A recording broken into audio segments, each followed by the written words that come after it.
everybody, welcome back to Absolutely. I'm Dylan, that's Hassan, and that is Dan. And today we are continuing Star Watch, I think is what Benny called it in the titles. With the 2008 animated movie Star Wars: The Clone Wars. We're going kind of out of release order here, just following chronological order because, hey, that's fun. So yeah, this is an animated movie with that kicks off the Clone Wars show. That is essentially the kind of the groundwork for modern Star Wars lore. So, Hassan, you've never seen this before. Dan, had you seen this before? I had not seen the movie itself, no. Okay.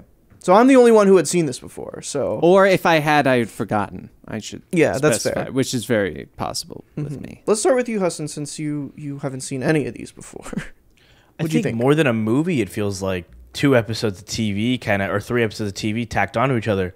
Not a problem, because it's easily the best Star Wars thing you guys have had me watch so far. Easily, without a doubt. I was thinking that Anakin was going to be just like a standard hero with how everything was rolling. He was still angsty little Annie, to me at least. He maintained his whole freak.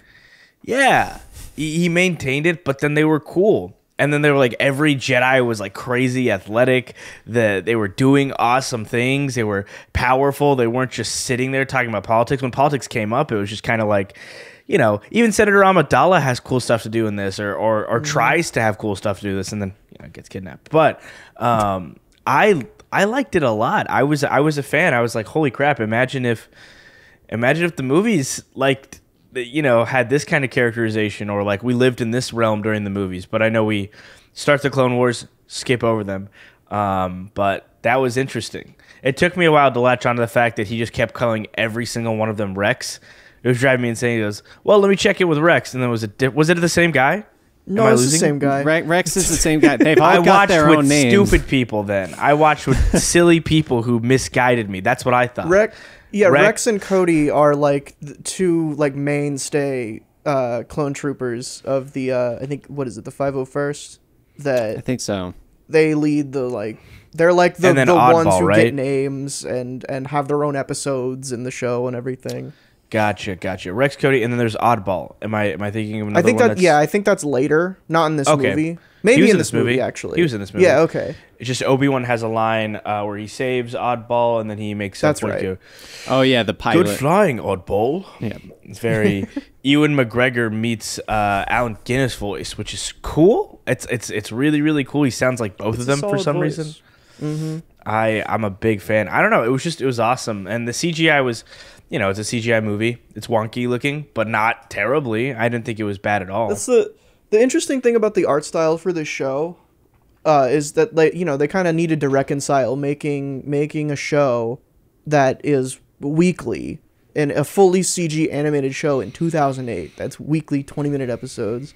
And it's interesting that they kicked off with a movie that is essentially 4 episodes of the show, because normally like when you go from a cartoon or like an anime or a cartoon or something and you bring it up into a movie, it's later and it looks way better because they had a bigger budget and they had more time.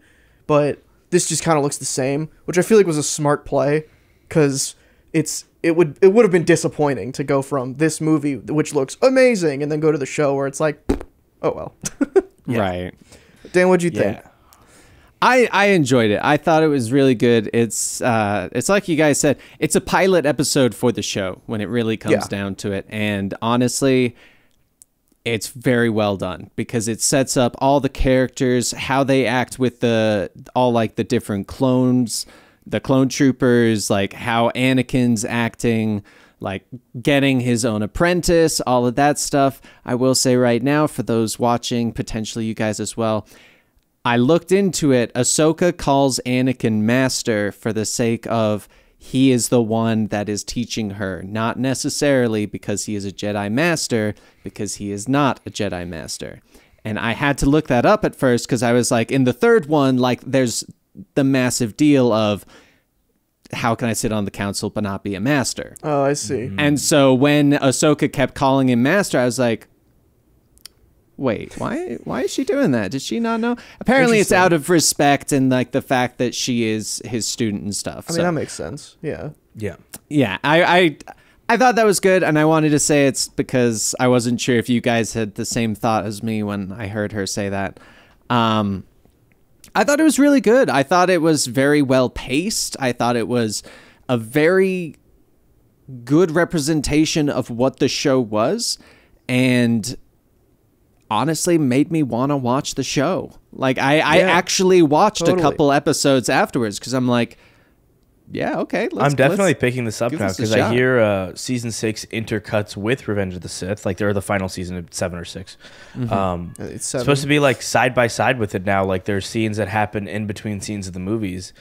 I'm here for it. I love it when a franchise gets to fully explore like everything about its universe and add texture. Like Anakin should have a Padawan, and it sucks that Ahsoka. I'm halfway into Revenge of the Sith, just starting that watch, and it's like it doesn't mention Ahsoka obviously because this wasn't conceptualized then, exist. but would have been incredible, just like everything because it makes his life so much more interesting, so much more impactful. Now it's just like Anakin fought in the Clone Wars and earned his stripes as a powerful Jedi, but not a Jedi Master, and Anakin really wants to be one. And why? Like, you don't get to understand the chip on his shoulder. You don't get to understand why he wants this or where he fought or how respected he is amongst the clone troopers. You don't see any of that. What you do see is a cat scratching a monitor, and you don't want that. Don't. Hell yeah. You're new here. You're new here, little one. Don't do that. I will say the show does go very interesting places with Anakin because there are straight up scenes where like in one of the episodes, I think it's in the middle of the show, where Anakin does some like angry stuff. I think he's interrogating someone and they play like Vader's theme and they like show Vader behind him and it's like, whoa, scary. But they do some really weird and interesting stuff throughout the course of the show. This movie is definitely it's a great introduction to how the show is like told, because the show is basically just 4 episode story arcs over and over and over again, to the detriment of like an episode will end just in the middle of the plot because they have to do that 20-minute time slot, and the movie's kind of very similar where it's like, oh, this is where that episode would have ended, now we're in a completely different thing. And that happens like 4 times throughout. I just Anakin feels so much more like a hero in this one, just like genuinely somebody that everyone should love and respect, And I think that carries itself. It makes, I think I'll be more interested in Revenge of the Sith now, knowing that Anakin used to be this badass and not because I like Hayden Christensen more. I've like starting Revenge of the Sith, and we'll keep all these thoughts for later, but I like him more in that movie than in the other ones for sure. So I think he grew up a little bit, got to mature as an actor and do more fun stuff. This Anakin feels similar to him. I don't know. I'm so excited to watch the show, honestly, just to see his whole journey into him becoming Vader, because that is a really cool. I mean, they show him being angsty in the movies. It's angst. In this one, it's like raw aggression, anger, and like, mental health stuff. Like he's like frustrated beyond belief because no one understands where he's genuinely coming from. No one lets him be him, and that's why he becomes Vader. And I'm excited to see that transition. Plus, in the show, you get actual stuff with Darth Maul. Yeah, this is true. There's actually some good stuff where you're like, oh my gosh, he's got character to him. Sam Witwer voices him. Yeah. Dude, there's an episode that I watched recently because I haven't finished the Clone Wars. I think I'm in like season 5. I'm watching it chronologically, so I'm never certain what season I'm in because I just have it laid out as one giant season basically. Oh yeah. But there was an episode recently that was like, it was. Y'all ever seen the movie Cube? No? Okay, so it's this old movie from the 90s where these people are trapped in a cube and they have to solve like murder puzzles to get out of each room. So it's an escape room. Yeah, but like terrifying. Okay. And it ramps up. The Great movie. Room. They did that in the Clone Wars. There's a 4-episode arc where Obi-Wan goes undercover as a bounty hunter. He changes his face. He fakes his death. Anakin believes that he's dead. And one of the, I think it's the 3rd episode in that story arc, they just do Cube, but it's Star Wars with a bunch of bounty hunters, including Cad Bane. who would later show up somewhere else. And it's a really cool episode, but it's a good example of this show, like, sometimes going out of its comfort zone to, like, do some just fun, interesting, random one-off plots.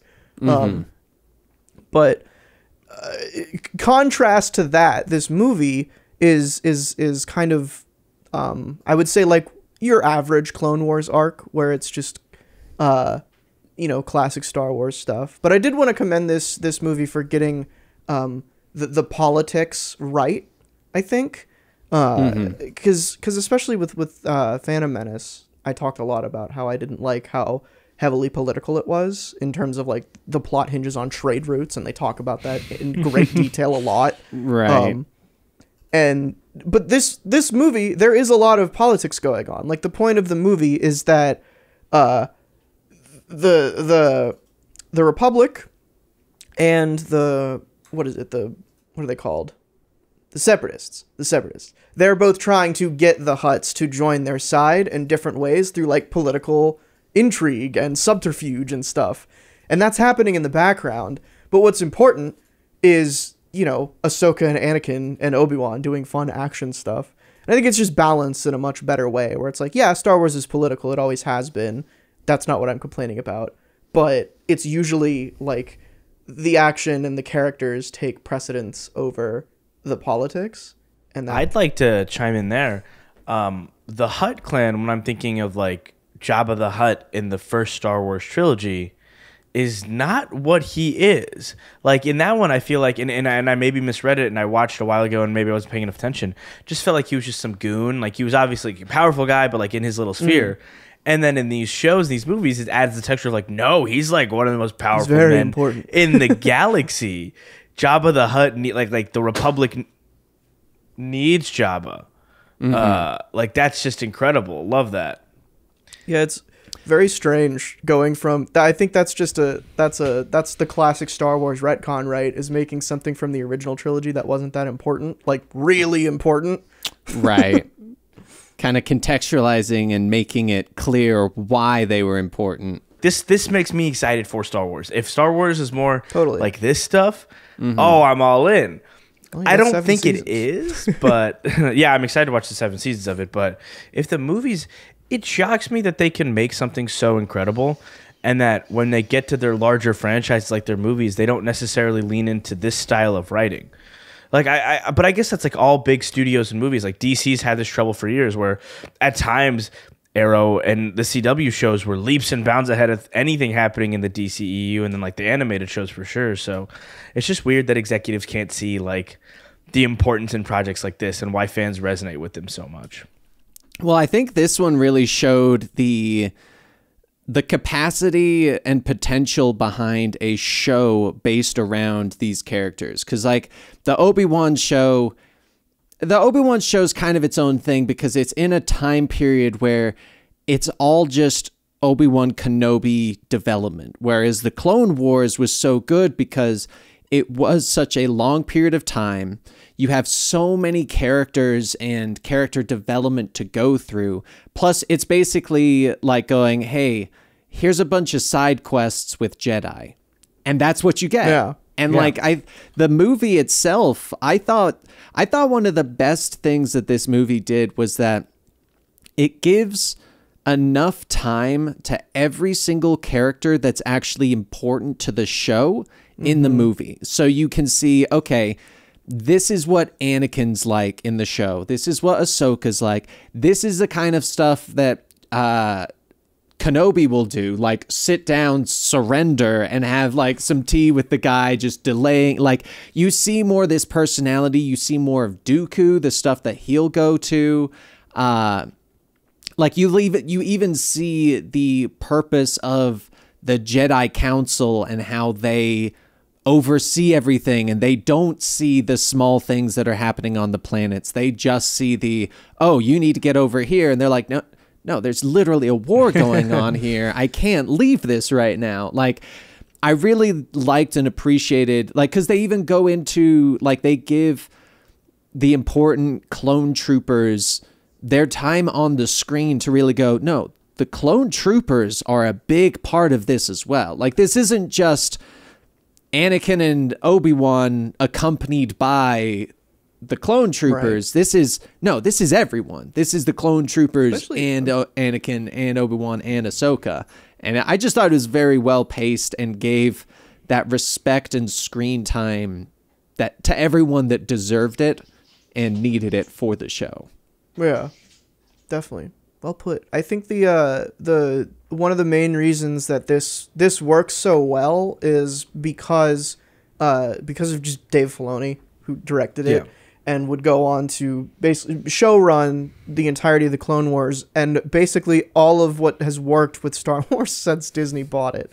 And I think that's obviously this started before the Disney buyout, a few years before that, but it's just the apprehension from studios, like you were mentioning, Hassan, to let one creative or just at least a few creatives who know what they're doing and have a grasp on a franchise run with it, instead of just literally hiring a director who has no plans for the future and just say, like, do whatever you want.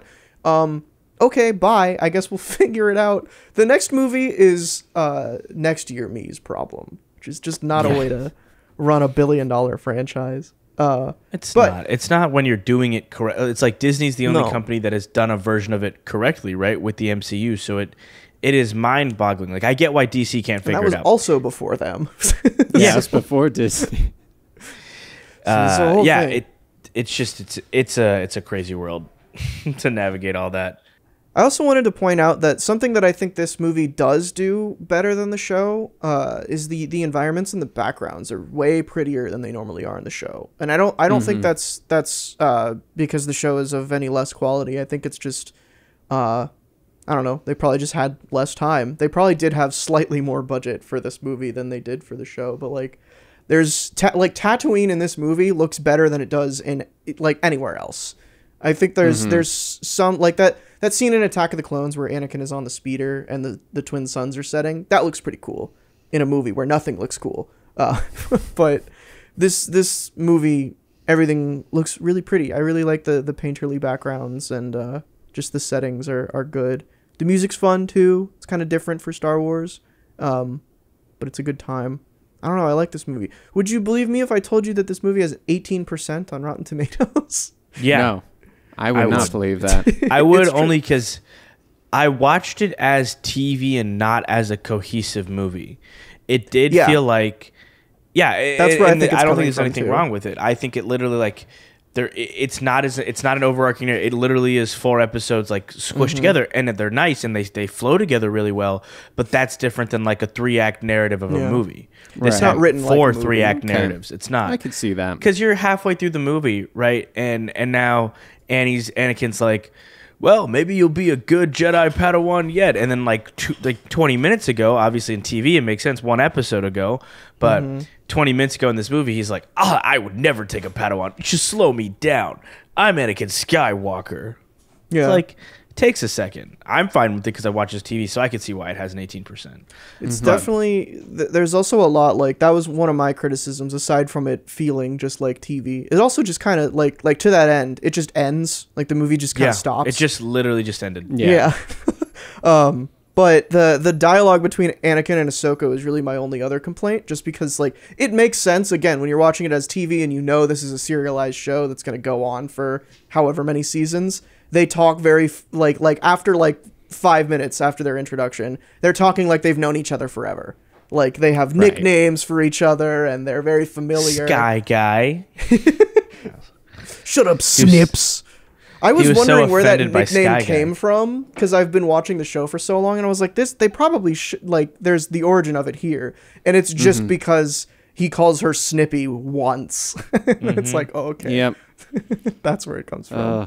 The people I were watching it with also asked that during the movie, and I was like, oh, it's from that one line earlier.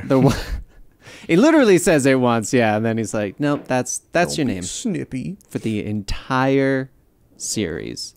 But I looked at because you mentioned the 18%. I wanted to see what the audience score was. Audience score is apparently 40%, but then I looked at the actual show, and it's 93 and 92%. Yeah.